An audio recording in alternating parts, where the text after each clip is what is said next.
Motivational and affective factors play a pivotal role in shaping a learner's ability to absorb and process information, fundamentally influencing what and how much is learned. The learner's motivation is deeply intertwined with their emotional states, beliefs, interests, and goals. Positive emotions such as curiosity can stimulate enthusiasm and engagement, fostering a conducive environment for learning.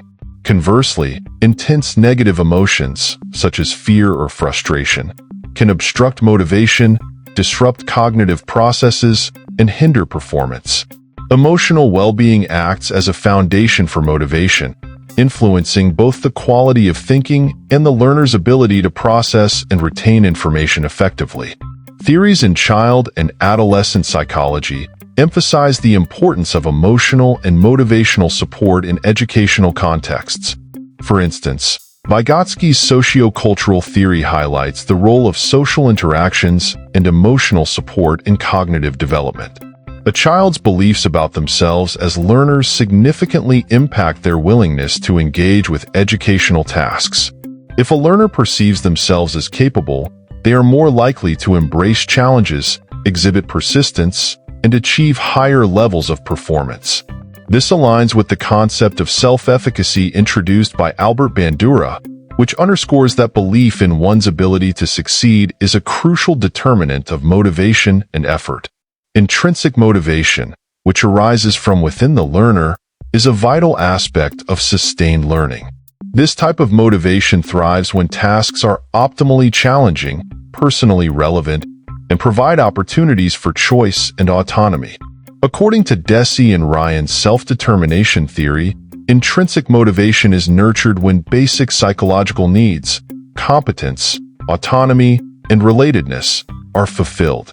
A learner's natural curiosity, creativity, and problem-solving abilities flourish in environments where they feel empowered and in control. For example, tasks designed to mimic real-world scenarios or align with personal interests are more likely to capture the learner's attention and foster intrinsic motivation. Educators play a crucial role in cultivating motivation by recognizing and addressing individual differences in learners' interests, emotional states, and perceptions of task difficulty. Positive reinforcement, meaningful feedback, and engaging activities can enhance learners' perceptions of their abilities, increasing their willingness to invest effort in complex tasks. Cognitive theories, such as those proposed by Piaget, suggest that learners are naturally driven to resolve cognitive dissonance, making tasks that challenge their existing knowledge particularly effective in sustaining engagement.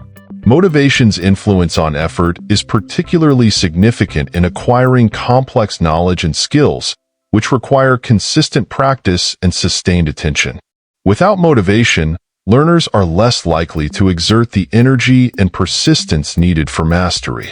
Strategies to enhance effort include setting clear and achievable goals, breaking tasks into manageable parts, and ensuring that learning activities are perceived as meaningful and relevant.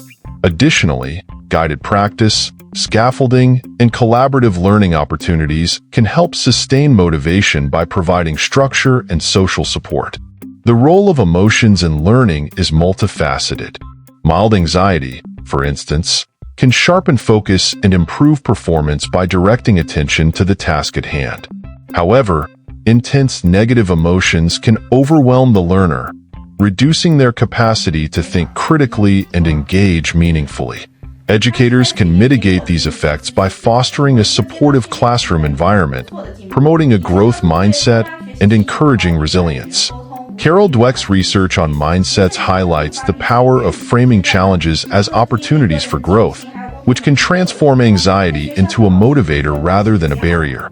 The concept of the affective filter, introduced by Stephen Krashen in his theory of second language acquisition, is highly relevant when discussing motivational and emotional influences on learning.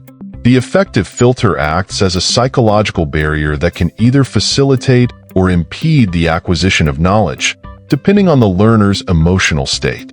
When the affective filter is low, learners are more open to receiving and processing new information.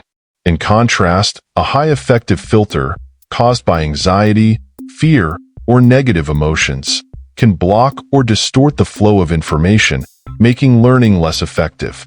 To understand this, consider the emotional atmosphere in a classroom or learning environment. A learner with high self-esteem and a sense of belonging is likely to have a low affective filter, allowing them to engage deeply with the material and take risks without fear of failure. Positive emotions such as curiosity, excitement, and a sense of achievement reduce the affective filter, creating a state of receptivity and openness. This aligns with Krashen's argument that comprehensible input, paired with a low affective filter, is essential for effective learning. On the other hand, a learner who feels judged, anxious, or unsupported is likely to experience a high affective filter, which can manifest as reluctance to participate, difficulty focusing, or an inability to retain information. For example, if a teacher unknowingly emphasizes competition or harshly criticizes mistakes, learners may associate the subject with stress, thereby raising their affective filter. This heightened state of emotional distress inhibits cognitive processing, limiting both short-term engagement and long-term retention. The affective filter is not just a concept for language learning. It applies broadly to all educational contexts. From the perspective of child and adolescent psychology, emotional safety is critical for learning. According to Maslow's hierarchy of needs, a learner must feel secure and emotionally safe before they can fully engage in higher-order thinking and problem-solving. When basic emotional needs are unmet, the affective filter rises, overshadowing the cognitive processes required for learning. Now, motivation and emotion are interdependent factors that significantly shape the learning experience. A learner's beliefs, goals, and emotional states influence not only their engagement with educational tasks, but also the quality of their cognitive processes. By understanding and applying theories of child and adolescent psychology, educators can design strategies that support intrinsic motivation, sustain effort, and create emotionally supportive learning environments.